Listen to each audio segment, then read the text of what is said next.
ওম পার্থায় প্রতিবোধিতাম ভগবতা নারায়ণ স্বয়ং ব্যাসেন পঠিতাম পুরাণ মুনিনা মধ্যে মহাভারতম অদ্বৈতমৃতবর্ষিণীম ভগবতীম অষ্টাদশোধ্যায়িনীম অন্মত্বাম অনুসন্দধামি ভগবদ্গীতে ভগবদ্দেশিনীম সর্বোপনিষদ গাবদগ্ধা গোপালনন্দন পার্থবৎস সুধীর ভক্তা দুগ্ধম গীতম মৃতম মহৎ वसुदेवसुतं देवं कंसचाणूरमर्दनं देवकी परमानन्दं कृष्णं वन्दे जगद्गुरुम् मुखं करोति वाचालं पङ्गुं लङ्घयते गिरिं यत्कृपातमहं वन्दे परमानन्दमाधवम् नारायणं नमस्कृत्य नरं चैव नरोत्तमं देवीं सरस्वतीं व्यासं ततो जयमुदीरयेत्।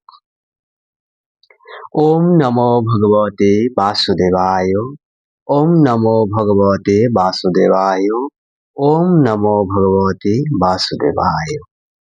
শ্রীমদ্ ভগবদ গীতা যথাযথ প্রথম অধ্যায় অর্জুন বিষাদীয় শ্লোক নাম্বার 32 থেকে 35। কিন্নু রাজ্যেন গোবিন্দ কিং ভোগর্জীবিতেন বা এ সমর্থে কাঙ্ক্ষিতম নো রাজ্যম ভোগা সুখানি চ তমেব স্থিতা যুদ্ধে প্রাণস্তক্ত্বা ধনানি চ आचार्य पुत्र पुत्रास तथैव च पितामह मातुला श्वशुरा पुत्रा सालसमन्धिनस्तथा एतान्न खन्तुमिच्छामि गुणतोऽपि मधुसूदन अपि त्रैलोक्यराजस्य हेतु किन्नु महिकृते निहत्योधास्तराष्ट्रान्न কাপ্রেতিচ্ছজ্জনার্দন। হে গোবিন্দ, যাদের জন্য রাজ্য সুখভোগের কামনা, তারা সকলেই যখন দেখছি এই রণক্ষেত্রে আজ উপস্থিত, তখন আমাদের রাজ্যে কি প্রয়োজন, সুখভোগ বা জীবন ধারণই বা কি প্রয়োজন?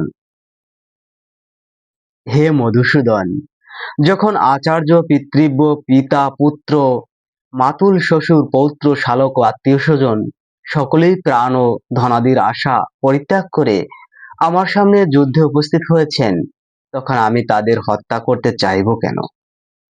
এমনকি যদি আমাকে বধ করেন, হে জনার্দন, এ জগতের কি কথা, এমনকি ত্রিভুবনের বিনিময়েও আমি যুদ্ধ করতে প্রস্তুত নই।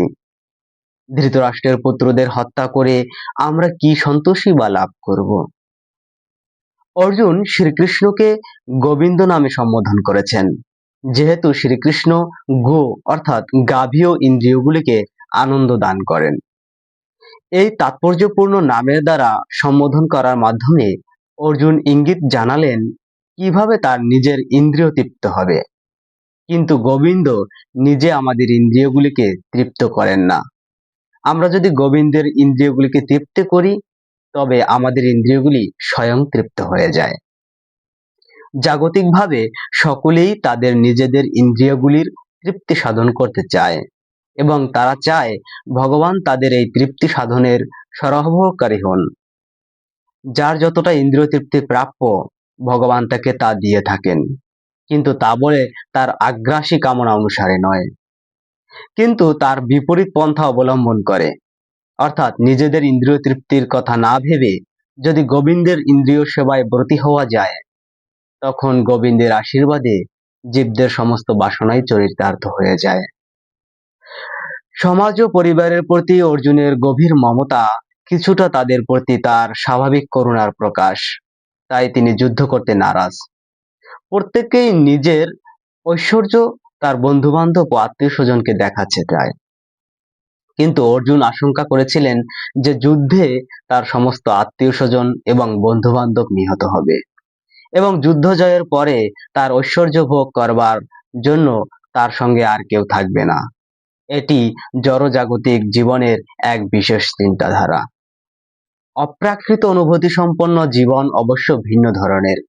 ভগবত ভক্ত যেহেতু ভগবানকেই তৃপ্ত করতে চান, তাই ভগবান চাইলে তিনি পৃথিবীর সব রকম ঐশ্বর্য ভগবানের সেবার জন্য গ্রহণ করতে কুণ্ঠিত হন না। ভগবান যখন চান না, তখন তিনি একটি কদর্পও গ্রহণ করেন না।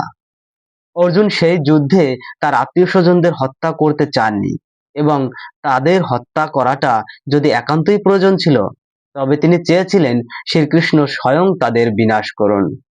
তখন অবশ্য তিনি জানতেন না যে যুদ্ধক্ষেত্রে আসার পূর্বেই ভগবান শ্রীকৃষ্ণের ইচ্ছায় তারা সকলেই হত হয়েছিলেন এবং শ্রীকৃষ্ণের সেই ইচ্ছাকে রূপ দেওয়ার জন্য তিনি ছিলেন কেবল একটি উপলক্ষ মাত্র। পরবর্তী অধ্যায়গুলিতে এই বিষয়টি উন্মোচিত করা হয়েছে।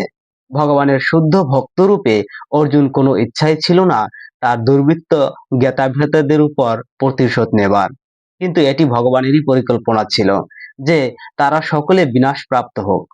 ভগবানের ভক্ত কখনোই অন্যায় আচরণকারী কারো প্রতি প্রতিহিংসা পরায়ণ হন না। কিন্তু ভগবানের ভক্তকে যে আঘাত দেয়, ভগবান কখনোই সেই দুর্বৃত্তের অপরাধ সহ্য করেন না। ভগবানের শ্রীচরণের কোনো অপরাধ করলে ভগবান তা ক্ষমা করতে পারেন, কিন্তু তার ভক্তের প্রতি অন্যায় আচরণকারী কাউকেই ভগবান ক্ষমা করেন না। তাই অর্জুন যদিও তাদের ক্ষমা করতে চেয়েছিলেন, কিন্তু ভগবান সেই দুর্বৃত্তকারীদের বিনাশ করতে দৃঢ় সংকল্প ছিলেন। ওম যদক্ষরম পরিভ্রষ্টম মাত্রাহীনং চ যদ্ভবেৎ পূর্ণম ভবতু তৎসর্বং তৎপ্রসাদাৎ জনার্দন। রাধে রাধে। সকলে ভালো থাকুন, সুস্থ থাকুন, সকলে প্রতিনিয়ত গীতা পাঠ করুন, সুখী হন। জয় রাধে।